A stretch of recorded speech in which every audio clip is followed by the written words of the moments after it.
Hello દોસ્તો, નમસ્તે. અત્યારે નવરાત્રા ચાલી રહ્યા છે અને નવરાત્રિના સમયમાં આપણે કુંડલીની જાગરણ કરવાનો ખૂબ જ સરસ મોકો છે. તો આજે હું તમને બતાવીશ કે કુંડલીની જાગરણ કેવી રીતે કરી શકાય. તો નવરાત્રામાં મોટાભાગના લોકો ઉપવાસ કરતા હોય છે અને મા શક્તિની, મા અંબાની, દુર્ગાની, સરસ્વતીની ઉપાસના કરતા હોય છે અને એ ખૂબ જ તપસ્યા કરતા હોય છે, પૂજા પાઠ કરતા હોય છે, મંત્ર જાપ કરતા હોય છે. તો આ એક કુંડલીની જાગરણ કરવાનો મોકો છે કે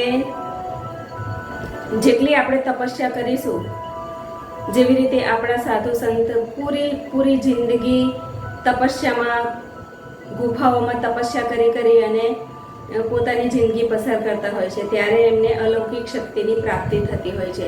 તો આપણે પણ ગ્રહસ્થમાં રહી અને આ તપસ્યા કરી શકીએ છીએ. કેમ કે આપણે ગ્રહસ્થમાં રહીને આપણે કરીશું તો એનો જે ફળ છે એ આપણને વધારે પ્રાપ્ત થશે. તો કુંડલીની જાગરણ માટે આપણે પહેલાં તો આપણા જે 7 ચક્ર છે, 7 ચક્ર, એને એક્ટિવ કરવા પડશે.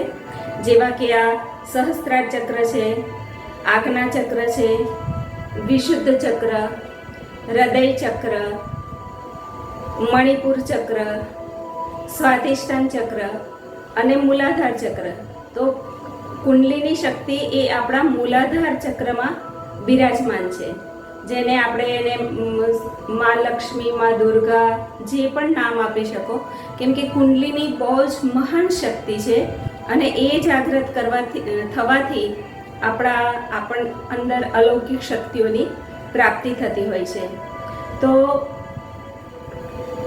આપણે અમૃત વેળાએ ઉઠી, અમૃત વેળા મતલબ વહેલી સવારે ઉઠી અને આપણે મેડિટેશન કરવાનું છે. યા તો કોઈ બી તમે મંત્ર જાપ લઈ લો, યા તો શ્વાસની આવન જાવન, જે શ્વાસની પ્રક્રિયા છે એના ઉપર તમે ધ્યાન કેન્દ્રિત કરો અને એનાથી જ આપણે આપણા ચક્રને એક્ટિવ કરી શકીએ છીએ. તો આપણા બધા જ ચક્ર, જે મેં વાત કરી 7 ચક્ર, તો એ 7 ચક્ર એક્ટિવ થશે, એ જાગૃત થશે, પછી જે છેલ્લે કુંડલીની શક્તિની જાગૃતતા થતી હોય છે. એટલે કુંડલીની શક્તિ ખૂબ જ મહાન શક્તિ છે અને એને આપણા પૂર્વજન્મના સારા કર્મ હોય યા તો જન્માંતરના સારા કર્મ હોય તો જ આપણી કુંડલીની શક્તિને આપણે જાગૃત કરી શકીએ છીએ. અને એ ખૂબ જ મહાન શક્તિ છે કે કોઈક મહાન જે ઋષિમુનિઓ છે એ આ કુંડલીની શક્તિને જાગૃત કરી શકતા હોય છે. અને ગ્રહસ્થમાં રહીને પણ આપણે જાગૃત કરી શકીએ છીએ. દાખલા તરીકે મીરા છે, એ ભજન ગાઈ અને કૃષ્ણમી બની ગયા અને એમણે પોતાની કુંડલીની શક્તિની જાગરણ કરી લીધી. નરસિંહ મહેતા ગ્રહસ્થી હતા તો પણ એમણે ભજન ગાઈ અને એકદમ એ મનને એકાગ્ર કરી અને પોતાની કુંડલીની શક્તિને જાગૃત કરી લીધી અને એ મહાન થઈ ગયા.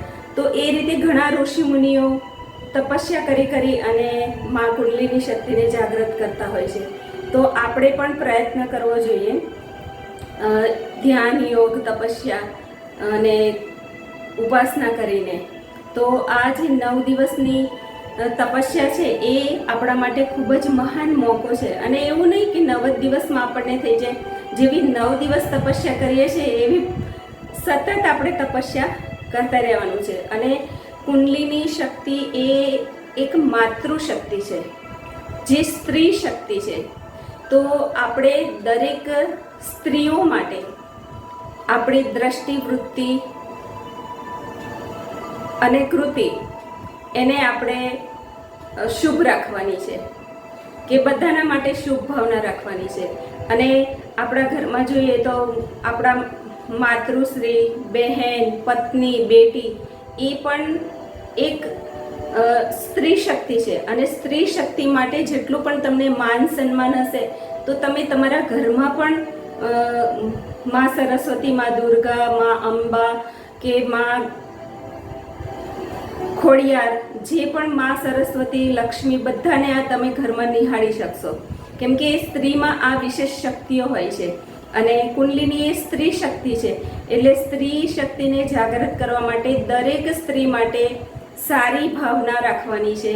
શુભ બોલવું, શુભ વિચારવું, શુદ્ધ ખાવું, આ બધી વૃત્તિઓ આપણે આપણી અંદર ધારણ કરીશું તો